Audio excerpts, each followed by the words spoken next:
Pakirepeta irrigation department వారికి ఎన్నోసార్లు మేము భూమి ఛానల్ గురించి చెప్తూ వచ్చాం. వాళ్ళు ఆక్రమణలు గురైపోయి మేము లాస్ట్ ఇయర్ స్వచ్ఛందంగా 13 కిలోమీటర్ల కాలువ వద్దనపురం నుంచి పాకిరేపేట పోలీస్ స్టేషన్ దాకా స్వచ్ఛందంగా నేను శ్రమదానంతో తవ్వించాను. అక్కడి నుంచి పాకిరేపేట టౌన్ మొత్తం ఆక్రమణకు గురైంది. కాలువ తవ్వడానికి కూడా ఛాన్స్ లేదు. మొన్న 200 మిషన్ పెట్టి తవ్వించడానికి ట్రై చేసాం.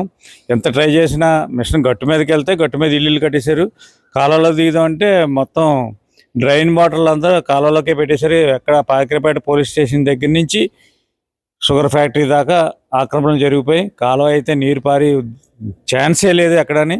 ఇరిగేషన్ డిపార్ట్మెంట్ వాళ్ళు చూశారు. దీనికి ఆక్రమణలు తొలగిద్దామని చెప్పి ఎన్నోసార్లు తహసీల్దార్ గారికి మొరపెట్టుకున్నాం. మేము కూడా చెప్పేవాడిని అని చెప్పి డిఈ గారు అయితేనే జేఈ గారు అయితేనే చెప్పారు. కానీ ఒకరోజు వచ్చి తూతూ మంత్రంగా సర్వే చేశారు. మొన్న మేము 200 పెట్టి మిషన్ తవ్వుతుంటే ఇలాగా ఈ కాలువ ఆక్రమణ గురైంది కాబట్టి మా రైతుల పరిస్థితి ఏటో తెల్లలేదు. పోలారం కాలువ వచ్చినా సుఖం లేదు. మా కాలువ అభివృద్ధి చెందడానికి ఆక్రమణలు విపరీతంగా పెరిగిపోయి మీరు కావాలితే తీసుకెళ్ళి మేము చూపెడతాం కూడా ఎక్కడ పెరిగిపోయాయి ఎక్కడ దిగుతాయో. 2500 ఎకరాలు ఆయకట్టు ఆ భూమి ఛానల్ మీద పండాలి పంటలు. అలాంటి పంటలు పండలాక 2-3 సంవత్సరాల నుంచి కూడా నీరు రాలేదు ఆ కాలువకి. ఈ సంవత్సరం తవ్వుదామని చెప్పేసి జరిగిన పాకిరేపేట టౌన్లో మొత్తం మీద తవ్వలేకపోయాం. చాలా సరిగ్గా కాలువ పూడికి తీసాం కానీ చాలా అధ్వానంగా కాలువగట్టు మీదకి మిషన్ వెళ్ళలేదు. కాలువలోకి మిషన్ వెళ్తే దిగిపోయింది. లిటర్ను కాలువ వారిని కట్టుకున్న ఇల్లులో కూడా లిటర్ల ట్యాంకులు కట్టకుండా కాలువలోకి పెట్టేశారు. చాలా చండాలంగా చాలా అందులో దిగితే చనిపోతాయేమో అని ఊపిరాడక మిషన్ డ్రైవర్లు కూడా దిగలేదు. దీన్ని కలెక్టర్ గారి దృష్టికి తీసుకెళ్తే పత్రికా విలేకరుల్లో నేను చెప్పిన స్టేట్మెంట్లు అన్నీ చూసి కలెక్టర్ గారు స్పందించి ఎంఆర్ఓ గారికి వెంటనే సర్వే చేయించి ఆక్రమణలు తొలగించండి అని చెప్పి ఆర్డర్ వేశారు. అయినా సరే ఒకరోజే వచ్చి తూతూ మంత్రంగా సర్వే చేసామని చెప్పేసి మొదలెట్టి మళ్ళీ ఆపేశారు. దీన్ని కలెక్టర్ గారు మరీ తీవ్రంగా దీన్ని తీసుకుని రైతులు చాలా ఇబ్బంది పడిపోతాం. మీరందరూ కూడా దీన్ని మా రైతులకి న్యాయం చేయాలని కోరుకుంటూ సెలవు తీసుకుంటున్నాను.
కుట్రలు పడతావా తీసుకుంటే వస్తున్నా